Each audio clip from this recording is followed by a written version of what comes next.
Our conversation is going to be about the two-third gender principle and how it's having an impact on women microeconomic policy. We will be joined by two ladies. One of them is here already, and the other one will be joining us shortly. Janet Ngombalu is the country director at Christian Aid Kenya. Janet, good morning. Thank you. Good morning. How are you doing? Good, thank you. Karibu sana. Asante sana. That's a hot seat of the situation room. Yep. You look comfortable. I am good. Very, very good. Very good. Okay. You'll tell us what Christian Aid Kenya does. But before you do that, listen to this gentleman. He's called CT. CT has gone to... He's decided now, for the next couple of weeks, he'll be dealing with landlocked countries in Africa. Okay. The day before yesterday, we had a guest, and we had some landlocked countries. A country that has a lake. Is it landlocked? Tell us. Havana. Yes, landlocked, it doesn't have a large water body, otherwise known as an ocean next to it. It can't have a water body within its borders. But when you get to the boundaries of its borders, there is no huge water body. Yes.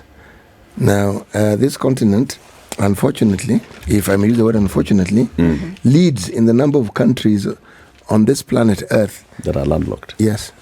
Okay. We lead. How many? Okay. We have 16. And on planet Earth, Eric insisted that Antarctica doesn't qualify because he says... Antarctica and Australia don't qualify. No, Australia has people. Antarctica has few they people. They don't qualify because they're continent and country. Because these continents don't have countries in them. Well, it's their choice. Even us, we don't have to have countries. We can just have one Africa. Have one Africa. Thank you. See? So out of the 5 continents that qualify, City, how many have landlocked countries? How many landlocked countries are there? 43 in total. 43. And we, Africa, has 16. We have 16. Right. But we are in the Republic of Burundi. Next week we go to Botswana. Okay? Right. The proverb. Where there is no jealousy, a small hair's leather is enough to cover 4 people. Hairs in Zunguram Janja. Where there's no jealousy, a small hair's leather is enough to cover how many people? 4. Why did the Burundians think of 4? How big are Burundian hairs? Sorry. And that's a small one. I know. A small hair's leather in Burundi. Well, there's no 4. jealous. Yeah. And there's no jealousy. What do you think? What's your That's interpretation of this proverb? Janet, what's your interpretation of it? I think basically that's it, right? Where we are not, there's no commotion, where people are not fighting, where people are not, there's no envy or among each other, then we can all live together, isn't it? Yeah? You put it well. Sure. Reminds me of a proverb you gave us another time. I don't know, from one country. It was, people can share one grain. Yes. Yes. Remember the proverb? Yes, when people get along, even what appears to be small can prove to be sufficient, simply because it is shared. Yeah. When there isn't, then you'll find some have more than they need, some have a lot more than they actually need, and some have a lot more on behalf of other people who have not allowed them to have. Yes. That's what happens. Yes. Okay. All right, Janet. Yes. Tell us about Christian Aid Kenya. What is Christian Aid Kenya? All right. Thank you very much, Tim. And so Christian Aid Kenya is one of the international NGOs in Kenya. We've been in Kenya for the last 27 years, serving the people of Kenya, working with communities, and our main focus is working with the very marginalized communities that are not reached by services most of the time. Our mandate is to focus on the root causes of poverty, and we believe some of the root causes of poverty are underlined within our 4 thematic pillars, which is climate change. We have seen a lot of distraction from the current floods. Now we have been told we're going to have a drought coming in the next few months ahead. So those are things that very key for Christian Aid. We focus on governance and rights, and on our governance and rights work, we look at economic justice. So within the economic justice, we see the issue of macroeconomics of the communities. That's why we look at the women empowerment issues, and we're very keen on the finance bill and all that, so that we ensure economic justice. And we also then focus on gender. Gender is one of our main pillars, not as a cross-cutting, but as a main core area that we want to focus on, and hence the reason we are here today.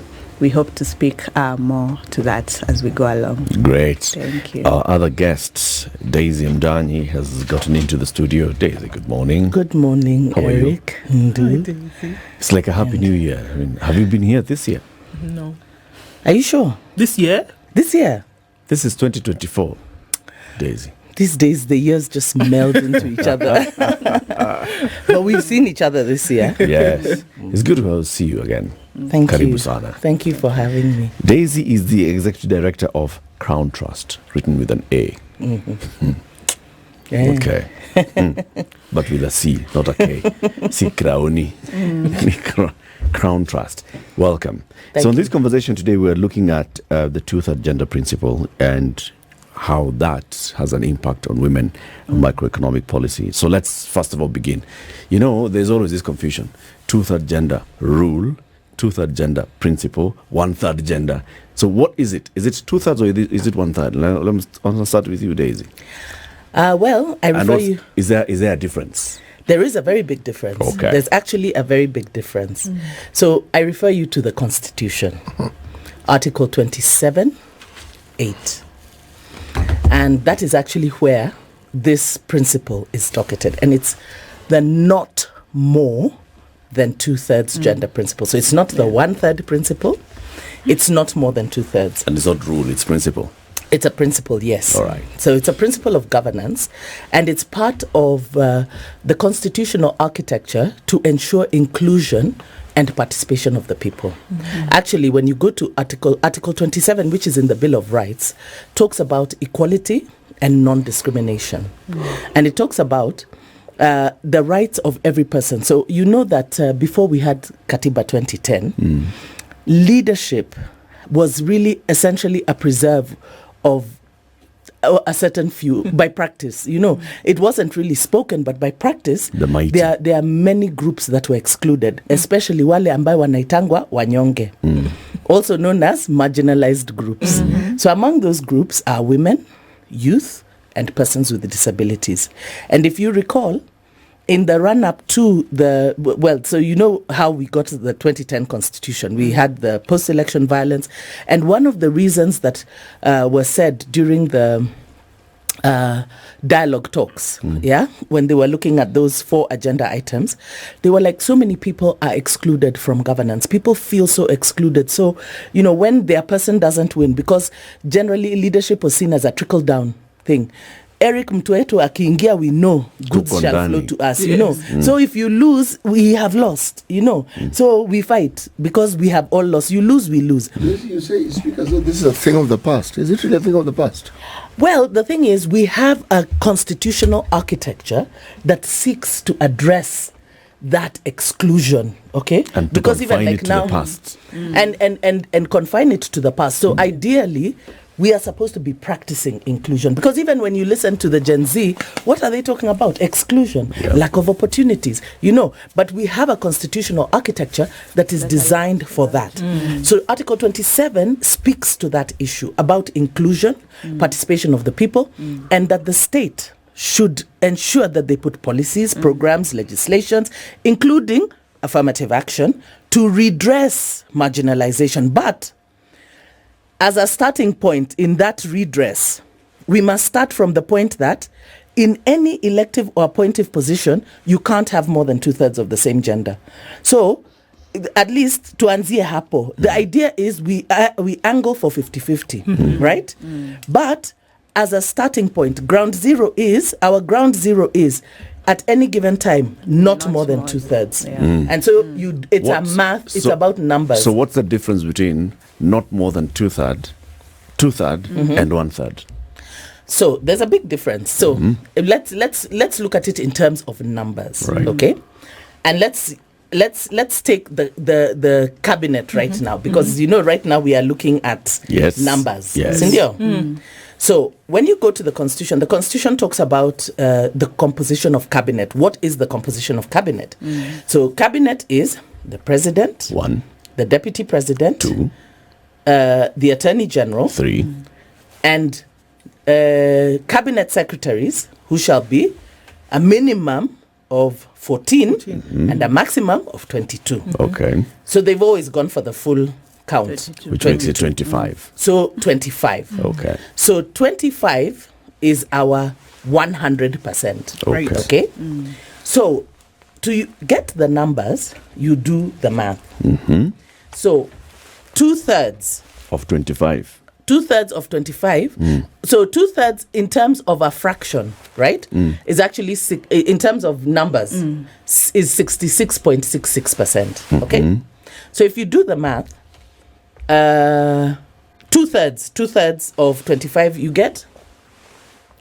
So 66.66% of 25.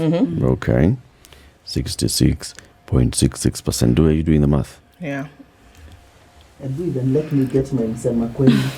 We do the math together, June. 16.665. 17 people. No. 16.665. You get the number first. Okay. Exactly. It's 16.6. 16.665 people. Yes. People. So people. So now you can't have 0.665. 0.6 of a person, right? So we were taught in maths that when the decimal point above is five, 0.5 and above, you round up to the upper number. Yes. But if you round up to the upper number, what do you get? You 17. get 17. And when you do the math of 17, 17 takes you to 70. it will give you 68%. 68%. Okay?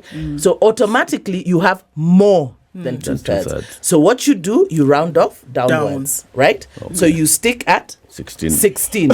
So you don't count 17, you count 16. And then the balance is what goes to the lesser gender. Okay. So because it's not the 1/3 principle, because the way in the minds of everybody, it's 1/3. So they're always looking for a third, right? Not more than 2/3. So if we could break that down, essentially Yes. what we are saying is that if we have 25 people, 16 of them, if they were all, if they 16 of them can be one gender, Yes. but not more than 16. Not more than So you can 16. have 16 Yes. women, but Yeah. not 17 women. Yes. And if you do, the rest of them must be men. Yes. If you have 16 men, you cannot have 17. Yes. And the rest of them, essentially 9 of them, must be women. Absolutely. Okay. That's it. Yeah. So we are starting off already on that note where then the president's nominees are More already than 2/3. less than this. Yeah, they're more than 2/3 of men. Yes. We have 8 women nominated to the cabinet. Yes. And they should be There should be 9. No. 9. No. Minim- Don't look at the lesser gender. We look at the upper gender because the principle is There should be not more than 16 women Be not nominated. more than 16 men nominated. Yes, there should be not more than 16 anybody. anybody. Okay, anybody. There's 16 of any gender. But if So we look the at the minute you have reality- more than 16 Yeah. of any gender, There's a problem. you are more than 2/3. And we can literally a numbers problem. Oh. But here is also a people problem here as well, because the nominations have already happened. The So nominations. The nominations have Nominations. happened. Yes. Right. Nominations. So, right. So we Yeah. are saying So in those nominations, there are already more than 16 men. Exactly. So there's a problem. Exactly. So we've pointed out the problem. We've actually written to the speaker and we've said, Mr. President's list is not in keeping with the 2/3, and we have given the math. So ideally, what Parliament is supposed to do is to write back to Mr. President and say, your nominees are more than 2/3. Therefore, you are going to have to give us a compliant list. And because remember, they are not appointed yet, they are nominees. And Parliament cannot participate in an illegality because they cannot allow the executive to enjoin them in breaking the principles of the Constitution. You saw it with the PPLC. You saw what happened with the PPLC nominees to the IBC selection panel.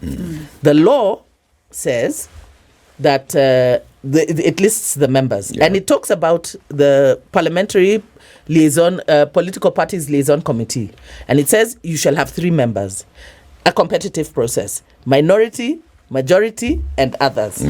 But however you do your competitive process, you must make sure not more than 2/3 are of the same gender. So it's up to you guys on how to do it. So they did their competitive process. They got 3 men. They refused to repeat the process. So what happened? The registrar was now compelled, because her members refused to follow the law. She simply sent the list to Parliament. Parliament returned their list and said, we can't accept this because the law is clear. Very good. So Parliament has precedents. Parliament has precedent. Well, this one at least. Yeah. So there's already precedent in Parliament. Parliament rejecting to participate in an illegality. Yes. So Parliament should also then follow its own precedent. Exactly. And reject to participate in an illegality with a complete list sent to Parliament by the President. Yes. All right. Now we have understood. What happens when Parliament participates in an illegality? Well, technically, as we speak right now, they are participating in an illegality. In fact, the 12th and 13th Parliament, Jane, I mean Janet, sorry. Carry on. Because currently, even the Parliament itself, it's sitting in its own illegality, because ideally we're supposed to have, like Daisy said, 2/3. Currently, we have what? Only 82. We have How many men are in Parliament? We have in because total. now we should be saying we should not have this number of men because they are currently the majority, right? Yeah, they are currently the majority. Yeah. So out of we have the 82, currently in the current Parliament, 29 who are elected. We have then the 47 members of Parliament who are the women representatives. Then we have the 13 who have been nominated. So that gives us a whole deficit of 117 women. Deficit? Yes. What in is the 17? current, yes. I'm curious. Yes. When such an illegality has taken place, what then can we do beyond going to court?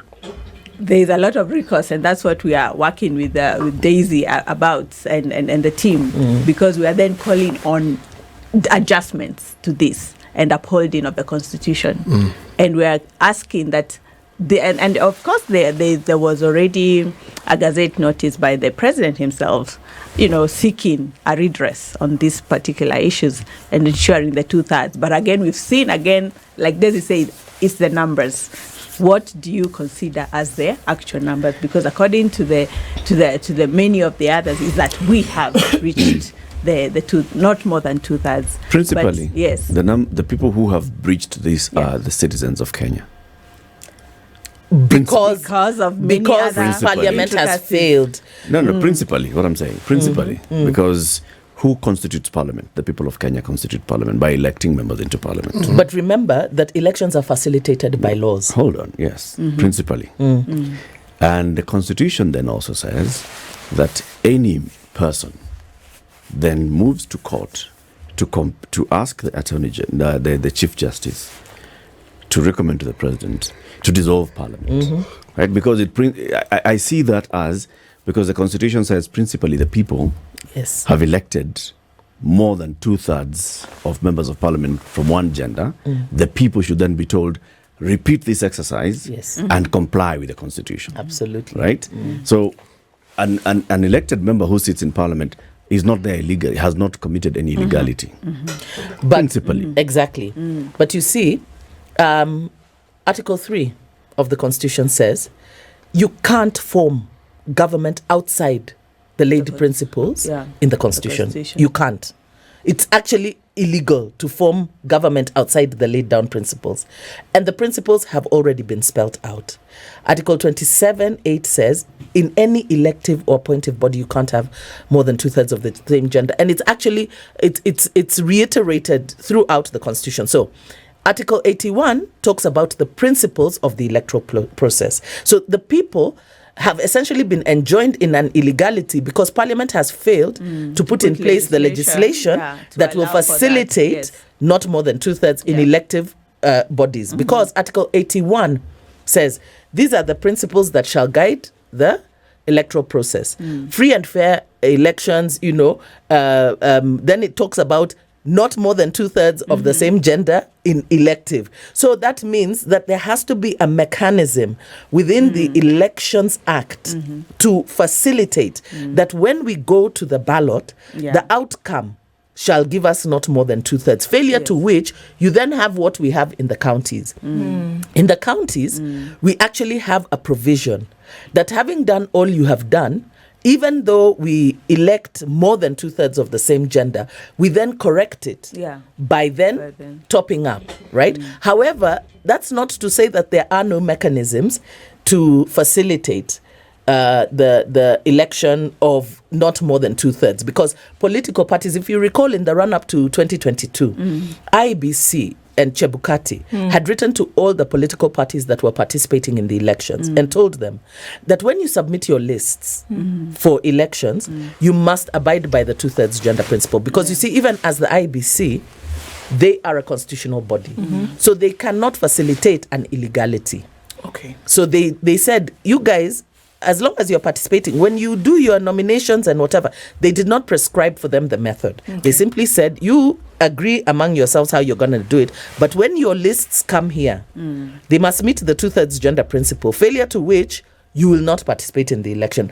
However, somebody went to court to challenge it. Where have we ever seen this has been regularized? Because this has been an issue for the longest time.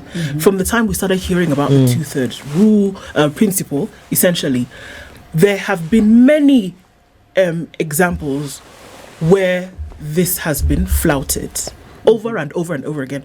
But where have we ever seen that anything has been done about it and it's actually been regularized? This year, let me give you, in this term of since the elections of 2022, that we've seen that there has been an issue here, regularized.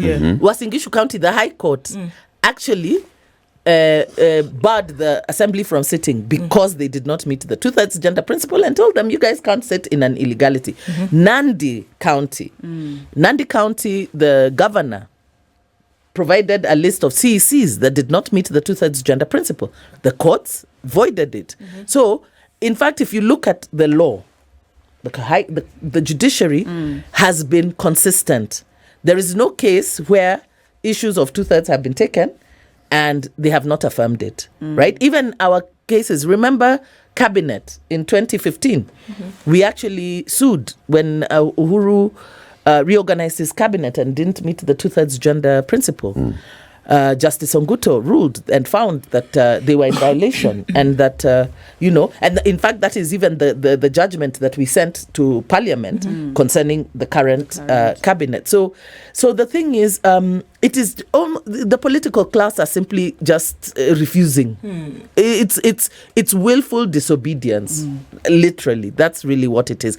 And if we don't keep pushing and safeguarding that, then everything else becomes fair game. Because even as you talk about issues around public finance, social spending, the reason why Kenya is in the kind of situation that we are in right now economically is because they have flouted the principles of public finance management. You have hosted Jimmy Wanjigi here several times, who has talked about all the violations of the Constitution. So you see, we have a practice. It's actually impunity. This is what is called impunity. Now, a lot of people are like, women, they just want free things.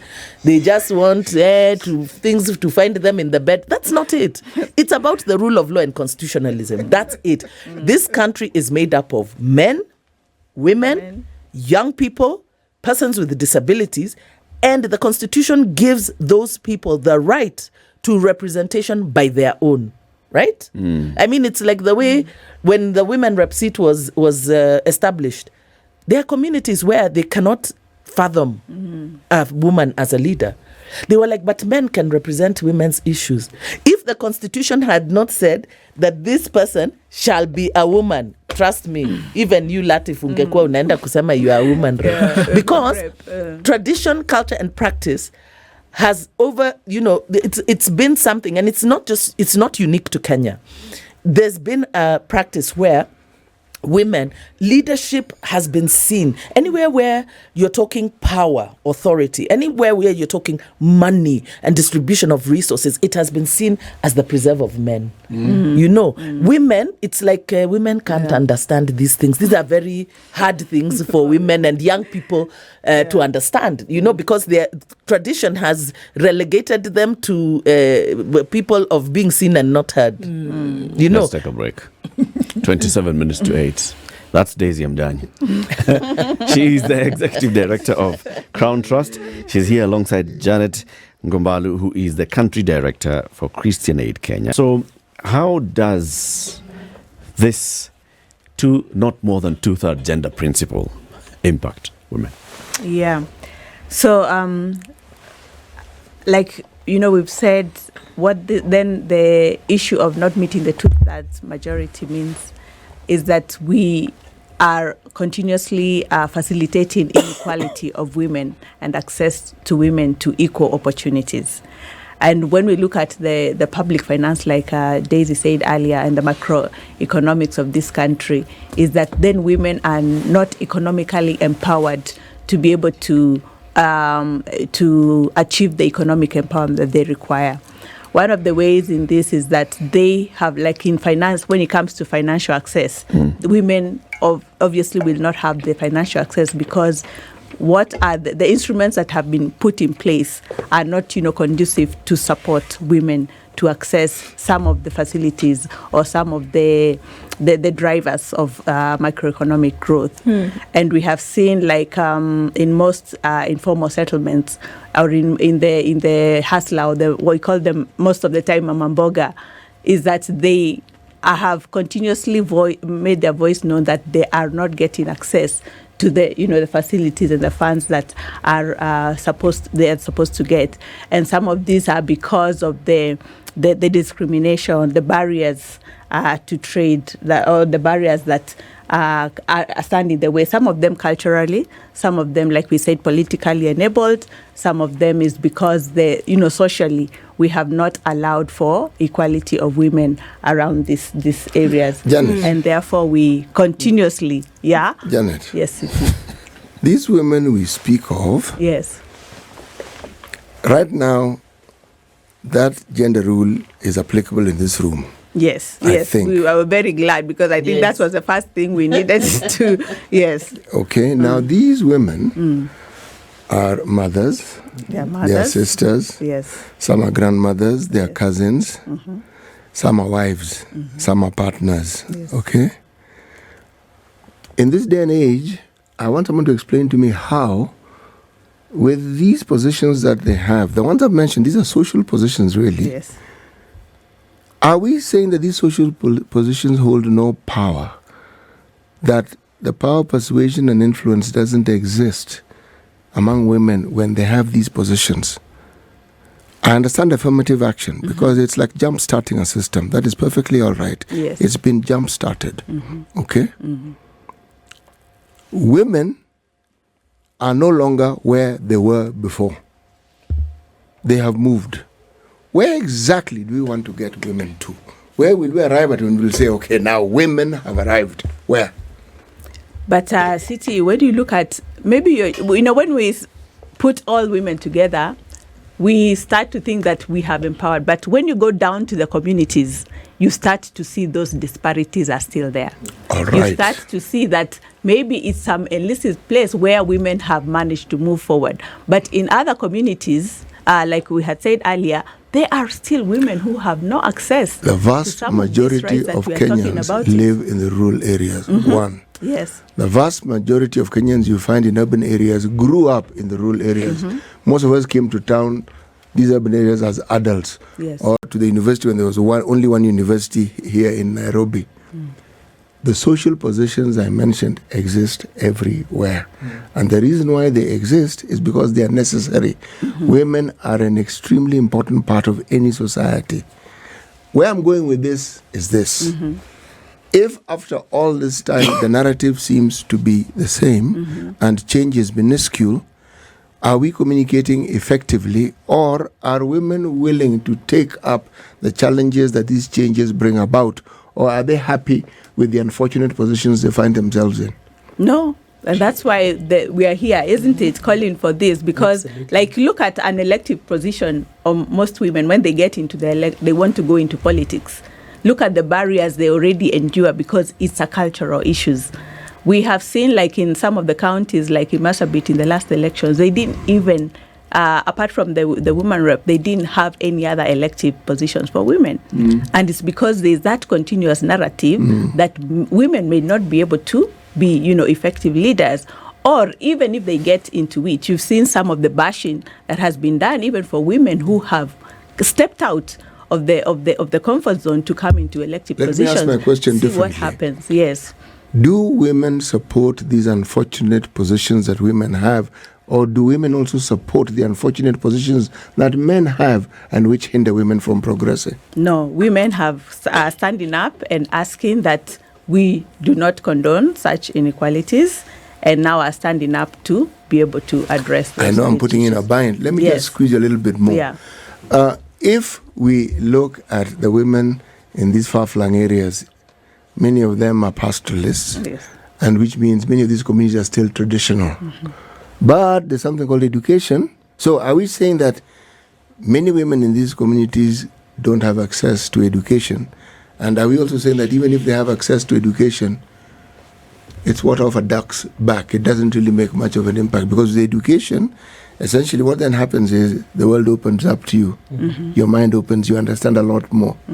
That interaction, just with education, does that for you. Are we saying there's very little impact? No, there's been a lot of impacts in Kenya, for example, but in some of the marginalized community, what we still see is that you still can go only to a certain level of education. Then maybe you're married off, or you have to leave the education early. And therefore, when now, even in some of the communities, even when you have had that education and come back to the community for elective posts, you find that the cultural issues, again, the cultural barriers, still continue to be a barrier for you, the learned woman, to even participate in that elective post. And that's why we are saying we have to address it both at social level, at cultural level, politically, in the academic level, so that at the end of the day, we're all speaking the same language of ensuring What's that the role women of are men in bringing about this change? A lot, because they're still the enablers in this process. They're still very key in this discussion. So it's not a one-way discussion. It is a communal for both women, for men, for the youth, for everybody, to bring inclusivity in this discussion. Then we can have the equality and the justice that we are talking about. What would It's a long game. Yeah, it's a long game. This we speak, and to the point that it's become kind of like a buzzword when we talk about the gender issue. We talk about women, and we talk about empowerment. This empowerment thing, what does it take for this empowerment to come about? Because it seems as though it's a long time coming, and sure, maybe there have been gains that have been made, but this empowerment, it looks like we're reaching for it and can't get it really. That here we are today, when we had a conversation about land the other day, and as a woman, if you wanted to buy a piece of land, you had to go with your father. There had to be a man, essentially, to endorse you as a human. You had to go with your father, and then later you had to go with your husband, or and all these other raft of things that you had to come along with. But I see that has changed significantly. I don't think there's a woman today, you go into a facility, you can get what you need to do, and you go. Nobody's going to ask you. I mean, my father's left me land, for example. You don't have that kind of thing anymore. So this empowerment that we're talking about, is it in steps that it's achieved, or are we saying finally, eureka, this is the empowerment, we found it? I think it's a constant process, because it's ever changing. There are always forces that are seeking to roll back, on gains that have been made, and so it has to be there has to be consistent vigilance, right? Because for the most part, when you look at how exclusion has been structured, it's been structured around resources and power. Okay, resources in terms of land as a factor of production, resources in terms of money, power in terms of leadership and authority, right? And so those forces, that the forces that do not see inclusion as a shared space, but rather as a takeover, because there are those people who look at it as though advocacy for inclusion and participation of all people is like saying role reversal, that you men have had it good, it's now our turn. Whereas what we're looking for is a more equal society, so that everybody is able to contribute. equitably. So that is why we need to have more people with a different mindset, right? And whether we like it or not, I know there are those who think that men and women are the same, but we do think differently. We think differently, we bring different aspects, to the table. So law as a tool of social change. So we need to put in place the laws that facilitate the changes that we want to see, and then we work towards making them work. So the first step was we have the Constitution 2010. Yeah. We thought that, yes, new dawn. But we are seeing kumbe it's not a new dawn. Why? Because forces like Citi and others are still sitting back and saying, what do these people want? So we have to keep pushing back. But as we continue to practice it, and as we begin to see the benefits, you see, once communities and societies begin to see the benefits that accrue from inclusion and participation of all people, they become more accepting of it, right? When you no longer feel threatened by my being on this leadership table with you, and that you see that if we direct some money to social spending, it secures not just you, it secures your mother, it secures, your children, it secures everybody. If we educate the girl child, we have more educated people, our families are more secure, they are better able to do, to keep us in good health and good nutrition at home and everything. Because the statistics have shown that when women are empowered socially, educationally, and economically, that actually it augurs better for families, society, and communities. Okay. Right? Okay. So when people see what the what do you say? The benefits? Yes. The fruits of this are. So let's look at it. 11 years of devolution, for example, right? Our county assemblies have been compliant, forced to be compliant by law. Many of our county executives are compliant, all right? By practice, in many cases where you find, in many counties, you have members of the opposite gender being governor and deputy governor. So, and then you see all these other institutions have also more or less been compliant. The judiciary is compliant, constitutional commissions are compliant, and so on and so forth. So, has there been a benefit that we can actually now tabulate and say, look at this. This is as a result of the progress that has been made to ensure equity and inclusion in our society that is now being enjoyed. Yeah, if you've said some of the elective posts, if you look at for example, like the governor seats for the last several elections, we've had some gains. Good enough. Maybe we now have 7 governors over time, right? We've seen at the Senate, we've only had the three, women elected. Again, compared to what? Compared to 44 men in that cabinet. We've also seen that the members of the National Assembly, again, over time, currently we talked about 29 elected posts out of a possible two or three. So yes, gains, but little gains. Okay. But I want to say, let me add. I was focusing on, let me just clarify, I was focusing on the unit of development is devolution. Yes. And devolution has largely been compliant so far. Yes. Especially in the county assembly, right? And then you're seeing in many of the county executives as well, compliance. So show me the benefit that the woman in a county has enjoyed. We can say that, because we said when we start seeing the benefits, then we will see what it means. Yes. So we've seen an increase in spending in healthcare, right? Where we've actually had hardware in terms of dispensaries and clinics that have been built to serve the people. We've seen an increase in spending in education, right? More numbers going to school. I agree there have been challenges. Those challenges are not directly related to women's participation. Some of those challenges are related to the structural impunity that we have and corruption that we have, whereby there has been an effort to hold back from at the national level resources that have gone down. But we have seen increased spending in infrastructure spending, markets, efforts to be able to have access to markets, access to opportunities. We've seen AGPO, access to opportunities in tendering. We have seen access to regional. But are we able to tie back any of these things to the fact that we had women at the table?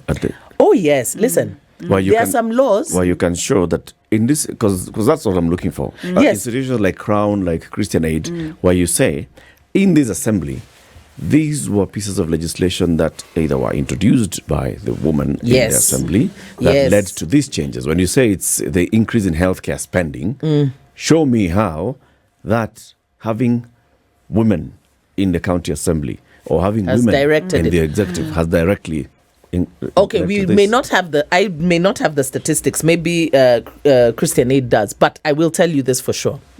There are legislations in this country that had been doing the rounds since the 70s. The domestic protection against domestic violence. Okay, Marriage Act in terms of securing property to the spouse. Food security. These bills, they are legislations that have come about because we had more women.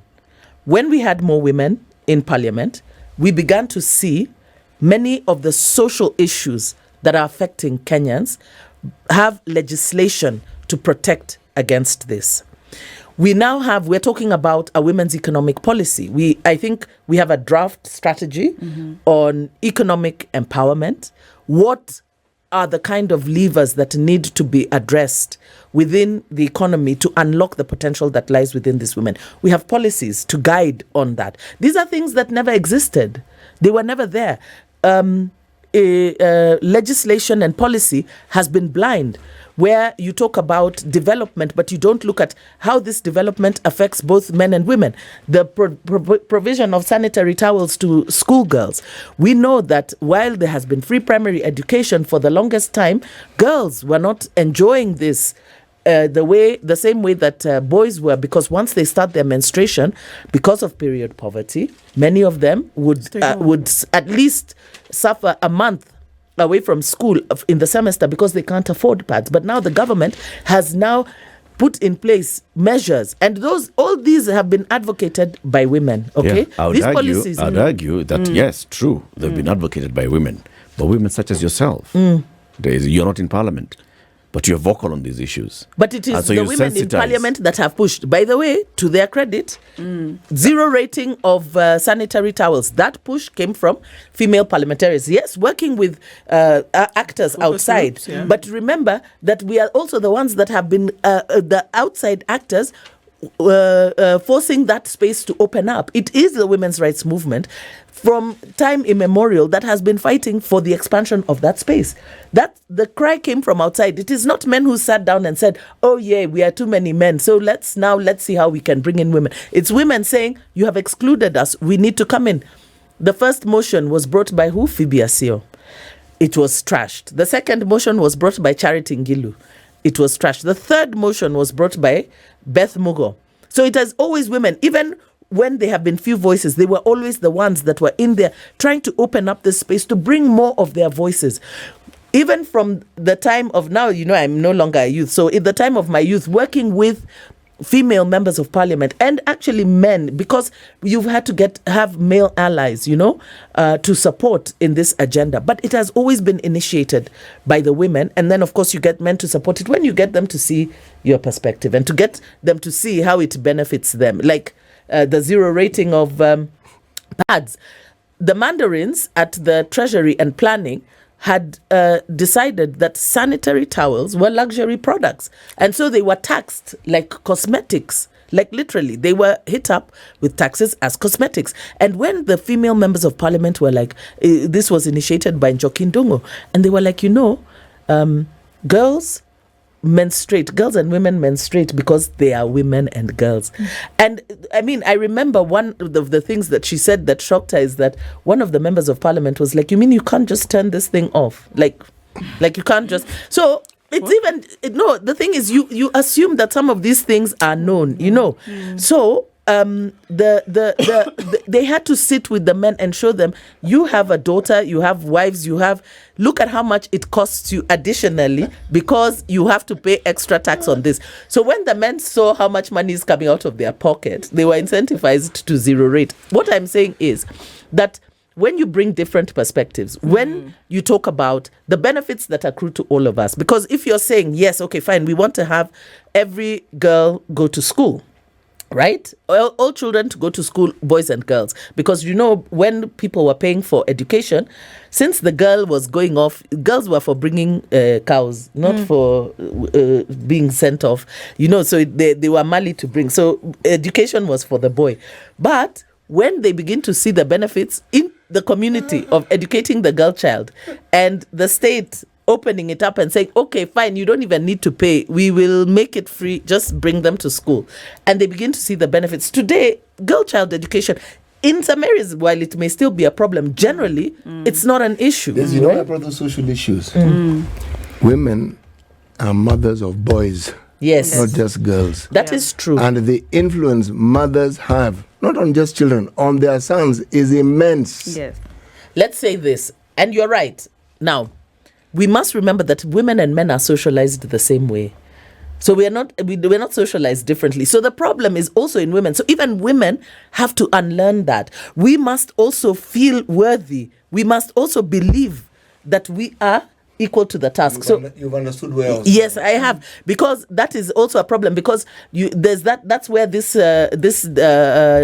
narrative of women not supporting their own, that women don't support women. But you see, that's also part of that marginalization, because you are raised when you are young, you're actually taught the minute, when we are all little kids as one, we all play together. But once you enter into puberty, the division comes. Yeah. The girls are told you can't play with the boys. The boys are gone and taught how to be men. You can't cry like a girl. You must be hard. You must be like this. And then we are taught, girls are taught that now we must be subservient to the boys, even when the boys get circumcised, even your mother now is supposed to be subservient to you because you have become a man.